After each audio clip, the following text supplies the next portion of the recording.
All right, welcome back. Garden tour, August 6th, 2024. Here are my succession planting flats. Overall looking great. I did have to redo a few things that didn't germinate, but not too bad. I'm going to try Brussels sprouts. I know they take a long time. I've never had success, but I also plant them in the spring, and then by summer they're looking terrible and unhappy, so we're going to try that again. Some more golden beets. They were delicious. Some bok choy, some Swiss chard, things that I know that we're going to eat and enjoy. I didn't get a whole lot of spinach in the spring, and I would love to freeze some like I did with the kale, so I've got a flat of that. Some lettuce, a lot of that did not germinate, so we'll see, but little goes a long way with that. Some more beets, and some rutabagas are also growing. I don't have those out here right now, but we'll see, so stay tuned for that. Going to put those in the ground probably in the next 2 weeks or so, and get ready for fall.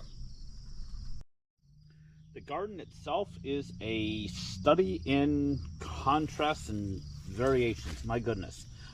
Peppers outside are finally coming together, and then some are doing nothing. So I have some down here that are 4, 5, 6 inches tall, and then some are absolutely gorgeous, filling out, and are 18, 24 inches tall.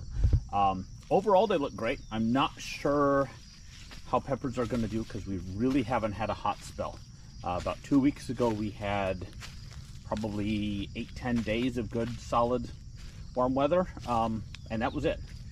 I think in the future, I need to cover these, something flexible, so if it is cooler, especially at night, last night was 51, I can cover them and take them out in the morning and still have a pepper harvest, because that's one of those things I really depend on, and not looking good this year. One of my surprise successes this year has been my eggplant. I have never grown or successfully grown what I would consider to be really nice looking eggplant, and this year I have I think 8 or 10 plants, and they almost all have some gorgeous looking fruits. So very excited about that. I don't know what I'm going to do with it yet because I've never been successful, but we will see. Back of the greenhouse is a little bit of a disaster. I guess the ducks want dinner. The Brussels sprouts are barely doing anything. Some are bug ravaged, some are just small. So I need to figure out something with them. Hopefully my second round will do better. Swiss chard is finally looking great. Not a terrible number of bug issues, so we've been eating on that, and it is delicious.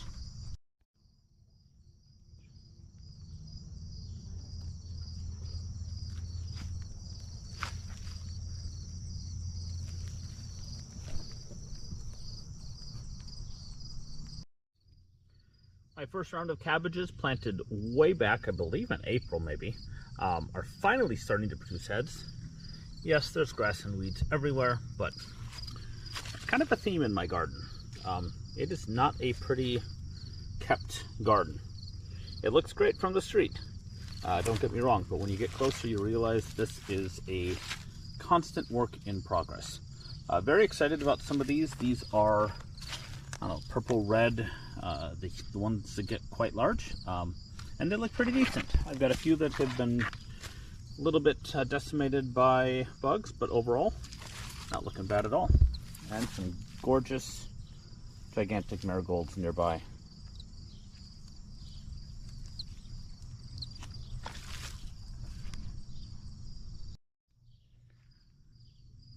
Yes, the flowers are beautiful, but the grass is also a little bit too green over here. This is actually, or was supposed to be, carrots. And you can see them in there. I planted these, had a couple of trips, had some other stuff, and never got back to them. I might get something out of them. I don't think so. I need a better plan next year for carrots. I'm thinking about doing raised containers, raised gardens for them. Something I can control a little bit better. This is the former garlic patch. It, like everything else, is kind of a disaster, but I do have some potatoes coming up from last year that we missed when we picked. So for now I'm going to leave it. I may plant something in the fall, but time will tell. The onions have started to fall over. And overall, they look fantastic. Everything grown from seed this year. I did not purchase and plant a single vegetable that you see in the garden. So that's the first year in, I think this is my 4th year. First year that I've ever managed to accomplish that. So I'm really excited about that milestone, I guess we could call it. Onions look outstanding. Leeks look actually quite good. There's some grass, there's some weeds. They are yellowing a little bit, but we've had crazy amounts of rain. We had 3 inches of rain the other night. So I think a lot of that is just water issues. But compared to past years, I think the leeks are going to do great this year. So excited to see how that turns out. My greenhouse disaster, I'm going to call it that. I will admit it is a complete disaster. I will probably do a separate video on that and talk more about what went wrong and what went right. Honestly, some things look really, really great. And some things are a disaster. So I've got some peppers that are doing outstanding. I have some tomatoes that are doing outstanding. I have some tomatoes like this that are maybe going to be okay. Maybe going to topple over at some point. I have tomatoes like this that are being propped up by a nest box from the rabbits that they're not using because I have no other option and it's such an unwieldy mess of a plant. I have areas like this where I had to pull out everything because there was no way to save it, and now it's just basically trash. And then in the back of it is herbs that I didn't plant that apparently are doing fantastic. So, kind of a mess.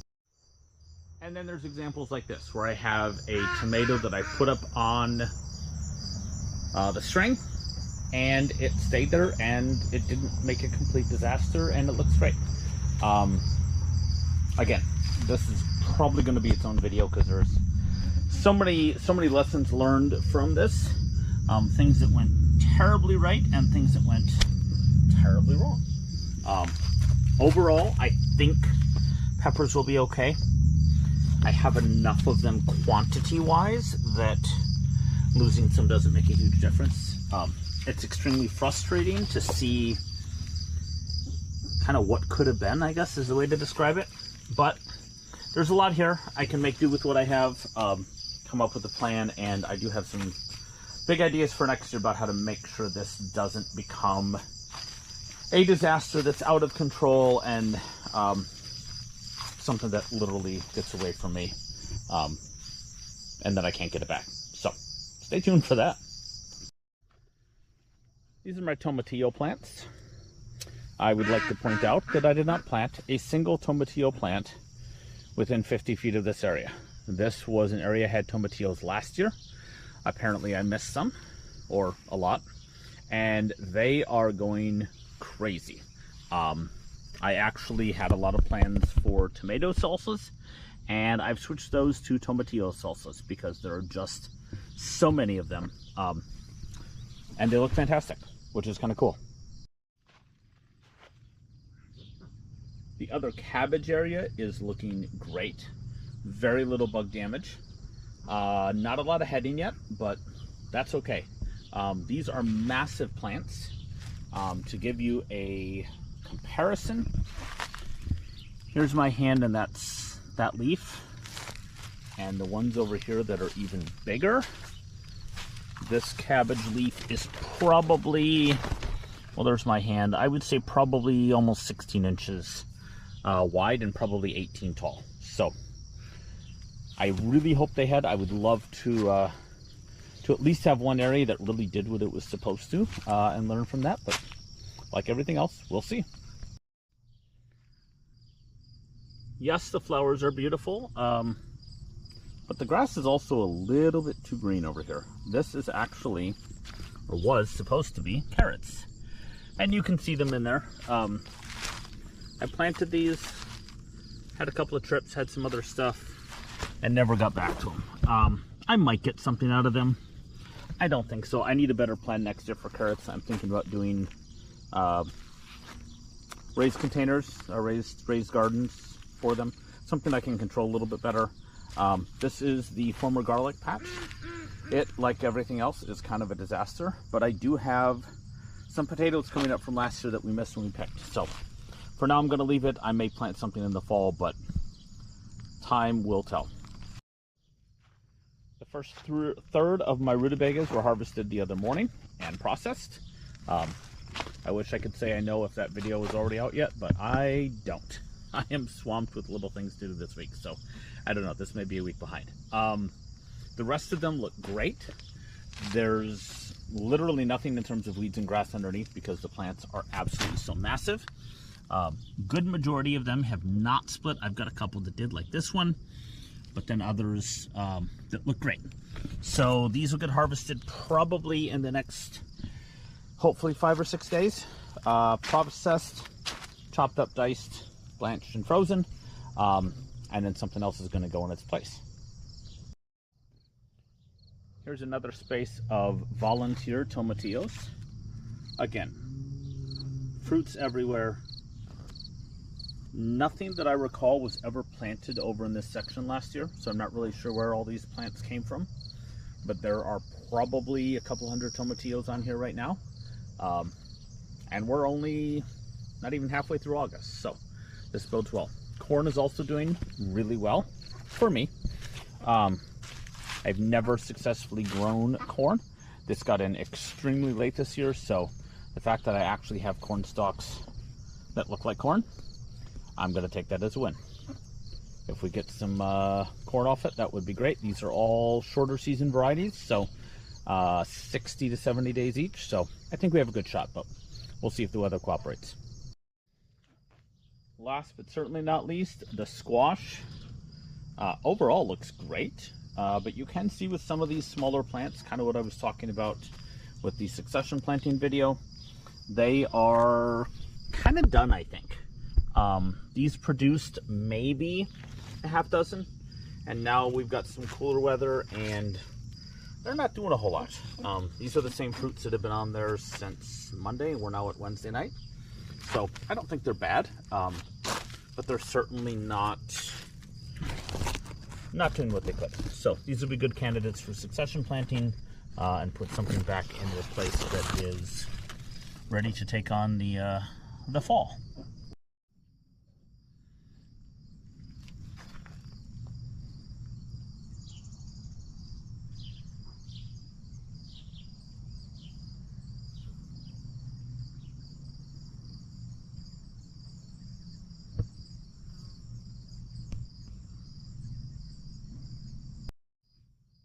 One last kind of success story here, I guess. This is my only surviving bean area. You'll recall I put in about 600 plants, replanted the ones towards the end about a month later, and the corn. Everything else in the middle is nothingness. But these little plants have produced in the last week. I think I harvested almost probably I would say a big stock pot of them. I don't know what that calculated to, but I ended up putting away, I think, about 4-quart bags of blanched and frozen beans. So another example of don't assume that it's not going to do anything, because you never really can tell. Definitely been an interesting gardening year. Again, we're only the middle of August, but we haven't had the heat we normally have. The garden is definitely showing that. The greenhouse is doing outstanding, aside from my lack of pruning and attention. So I think I'm gonna have to spend some more time improving that setup and just what I grow in the greenhouse versus other locations. I'm also putting together a better plan for how I deal with some of these uncertainties in weather. Obviously you can't really predict or compensate for all of them, but I think I could do more in terms of preparing for things like the peppers and the tomatoes. Obviously they need the heat. If they don't get it, what do I do? If they do get it, what's my plan? Being able to open the greenhouse, being able to have flexible growing spaces, I think would make a huge difference. This year's also been great learning about the stuff that I've tried to grow in the past and that I haven't, or stuff just growing from seed. Getting my timing down so when the tomatoes come in, I'm ready for them. When the onions come in, I'm ready for them. I have shallots this year. I've never successfully grown shallots. And here we are with really nice, healthy looking shallots.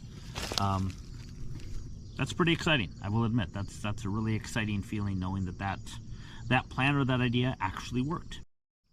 As always, thank you for subscribing. If you have ideas, questions, things that you would do, things that you think I should try, please let me know.